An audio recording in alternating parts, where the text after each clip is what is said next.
Hey, eat your food. Eat your food. I didn't put goat's milk on Bear's food. He's just looking at me like, what do you want me to do with this dry peasant food? Our bottle baby goats are drinking so much of the goat's milk we get every day. So Bear has been cut off from the excess milk. He is not liking this non-foodie dog life. Oh my goodness, puppy. What are you doing? Little baby dog.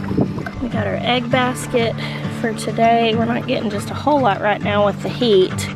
Let's see, Ben, how many eggs do we have? We've got 4. 1, 2, 3, 4 turkey eggs. And then 1, 2, 3, 4, 5, 6 chicken eggs. That's a chicken egg. That is a chicken egg. You're perfectly correct. What do you want to do with the egg? I don't know. What do you want to do with them? Eat them? Yeah. Oh, cool. Today, I'm spending some time processing these frozen tomatoes. My freezer is so full, I don't have room for anything else. So I'm gonna have to process these. They're obviously rock solid right now.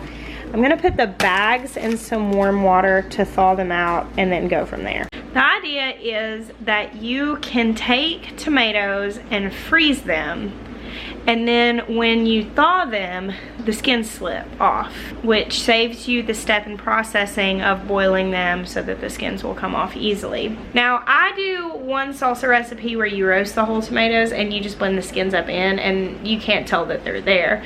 However, for things like sauces and stuff, I do prefer to take the skins off. Several viewers suggested a food mill, and I'm actually looking into that, but I did want to give the freezer trick a trial run because it's also really nice to know if you can throw your tomatoes in the freezer to buy you some time in processing them. My current issue is that I have like over 100 pounds of tomatoes in my freezer, and I need my freezer space back. How I typically cook is that I pretty much wing it. That is not super conducive to having a YouTube channel where people want to be able to recreate what you do. So I'm gonna try to kind of just make notes of what I'm doing, and if this sauce turns out great, I'll share the recipe with you guys. Essentially, I'm gonna do 2 pots here of sauce. I have diced up 2 onions. I'm about to put this one in some olive oil. And then I'm gonna throw some seasonings in here, skin these tomatoes, squeeze them in here, and then just let it reduce on low, probably for the rest of the day. It is starting to smell really good in here. I've got sauteed onions. I have put a few cloves of garlic in each one of these, minced, and crushed red pepper, thyme, basil, oregano, and marjoram.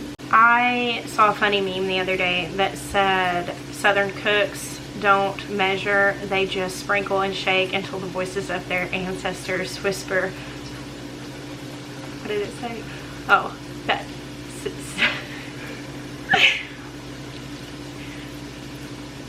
Stop, my child, that's enough. I thought that was really funny.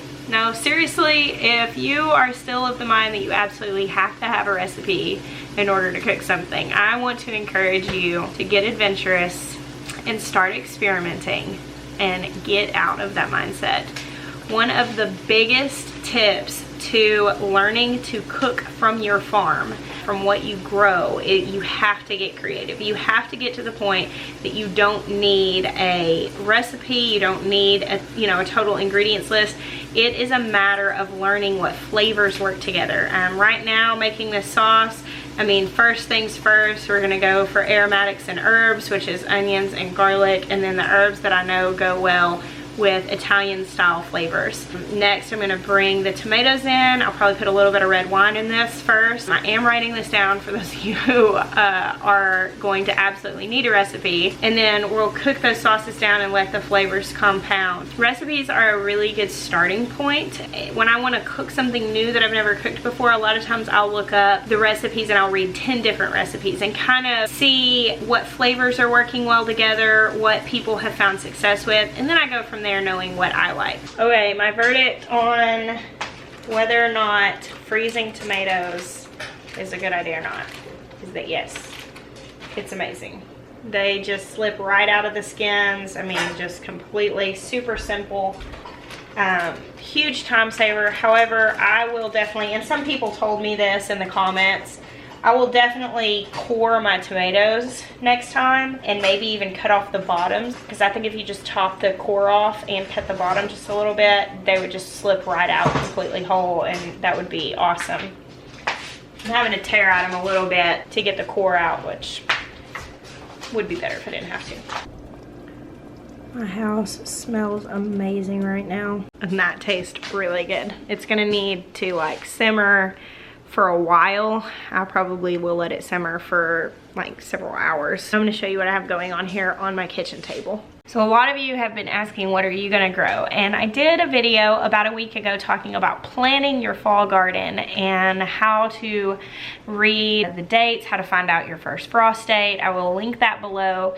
And I talked about some different things that grow well during fall in that. And I actually made a list in that video of some of the varieties that I am planning on growing. I didn't put them all down there because I was still kind of getting some stuff together. So today I'm gonna talk to you a little bit about what I'm growing. Now I'm not gonna just sit here and read off these seed packages because that would make for a pretty boring video unless you're obsessed like me, in which you would watch every second of it. But I do want to talk to you guys about some of the things that grow well in fall and some of the varieties of those things that I'm choosing to grow this year. I'm trying a lot of new stuff. Some of these are tried and true for me. Now I am currently like in the throes of researching and putting together notes to do an in-depth video for you guys this week about companion planting in a fall garden. I know you guys love these videos. Some of my most watched videos have been like the information overloads where I just kind of pull all my research together and just lay it out in a really simple way, but a lot goes into those, so I'm not gonna touch on that yet. I will have that video up in the next week. So we live in Arkansas, zone 7B, and that means that right now at the beginning of August it's time for us to put in our second wave of summer stuff. So I'm putting in some beans, a couple of different cucumbers, and some more summer squashes. I'm keeping that fairly simple. I'm not putting a whole lot of space into that, but just to have some fresh eating of those things later on and maybe get another round of pickles in before it gets cold. One of the most common things to plant for fall is brassicas.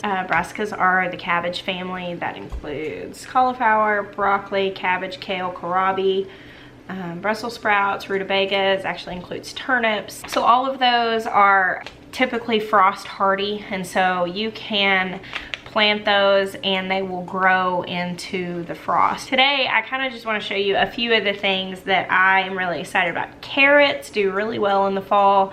If you live anywhere where it gets warm, you might have struggled growing carrots through the heat. So that's because they don't do very well in the heat. They don't grow big roots and they tend to bolt, which is to say they put off their flowers, and at that point the roots are no good. I'm actually doing several different kinds of carrots. Some of these I've grown before and I really liked, like Cosmic Purple, which you can see that here. It's just like a purple carrot. It's got an orange inside. We like that one. Danvers Half Long we really like, and I really like Orange Ox Heart. It's like a really big fat carrot. Those are all repeats for me. I've done several others that were okay. I mean, they were just carrots. There wasn't anything like astounding about them. Some different ones like Scarlet Nantes and some, you know, orange and red varieties. And I've also done multiple times from different places where they have like a rainbow mix of carrots, and I like doing that too. However, you know, anytime you buy a seed packet from a company that is a rainbow mix, what you're getting is just multiple varieties and they just mix them up for you. Like you can buy carnival blends of peppers, chard, different thing like that. Even some people do tomato mixes where you get different colors of tomatoes. And that's really cool, especially if you know you just want a colorful variety, you don't want to buy a whole bunch of seeds. I like to know what I'm growing so that if I really liked like one color of something out of a mix, I know what it is. So my preference is not to buy a single packet that is a mixed blend. I prefer to buy the different colors of things and then grow some of all of them. In what I'm growing, I am doing some Cosmic Purple, but I'm trying a couple other purple carrots to see how I feel about them, like the Purple Dragon here. And I've also got it's called Deep Purple. This is from Tradewinds Fruit. It's actually F1, so it's not a stable hybrid, but you've heard me talk about hybrids and heirlooms before. Doing a couple of reds, Atomic Red and Red Samurai, and I'm doing this particular one that I really thought was kind of neat called Tonda de Purigi. It's a little carrot. and I thought it was cute. I thought that that might be a fun one for the kid garden. I'm doing a really similar thing with radishes. I love radishes. If you don't grow radishes, you should, because radishes are awesome. Now, I did not eat radishes ever, like my whole life. I don't think I ever tasted a radish until I was 30. When I started gardening, when I was looking at seeds, and some of them said they grew in 23 days. And I thought, what in the world, this is crazy. So I put them in and gave them a shot. And we picked them, ate them fresh. I thought they were okay.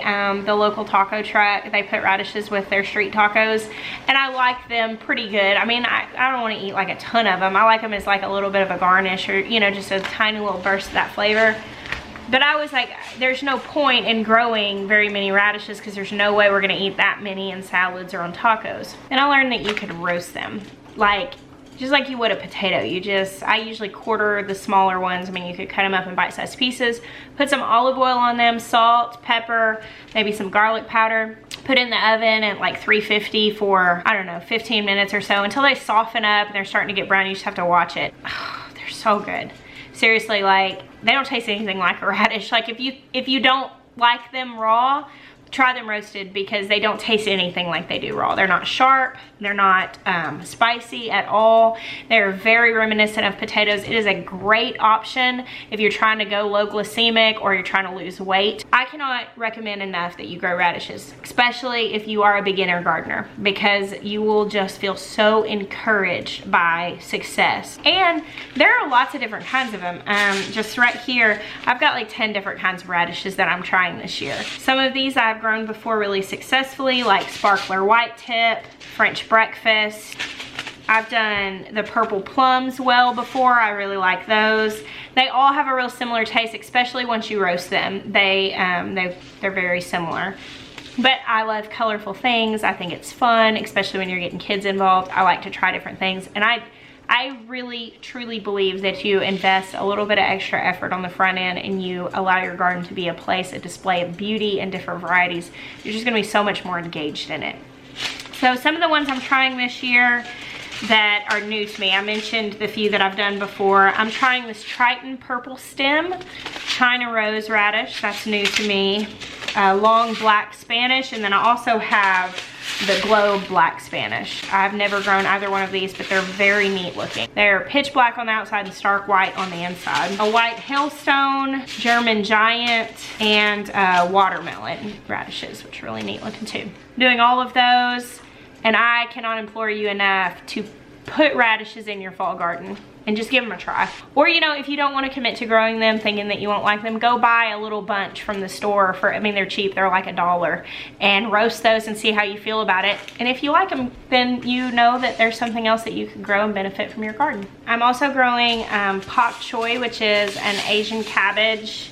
I'm gonna do just regular pak choi as well as a little small mini pak choi. I'm not gonna grow a lot of that because I've never really eaten much of it before, so I don't know how much we're gonna like it. However, my take on anything like kale, spinaches, like pak choi chard, I have a juicer, and during the season that the garden is putting out a lot of that stuff, I juice like daily. You can really benefit a lot from juicing greens or putting like spinach. I like spinach in smoothies. I don't like a lot of these greens in smoothies. I prefer to juice them so I can just like pound it and not have to taste it, because I'm not that person that I'm like sipping on green juice being like, this is delicious. But it does make you feel so much better. You feel a tremendous amount of energy from it.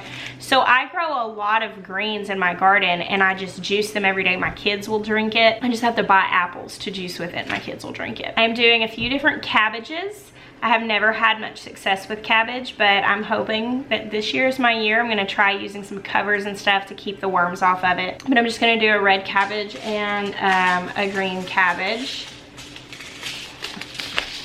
And then I'm also doing a few different lettuces. I eat a lot of salads when it's growing in the garden.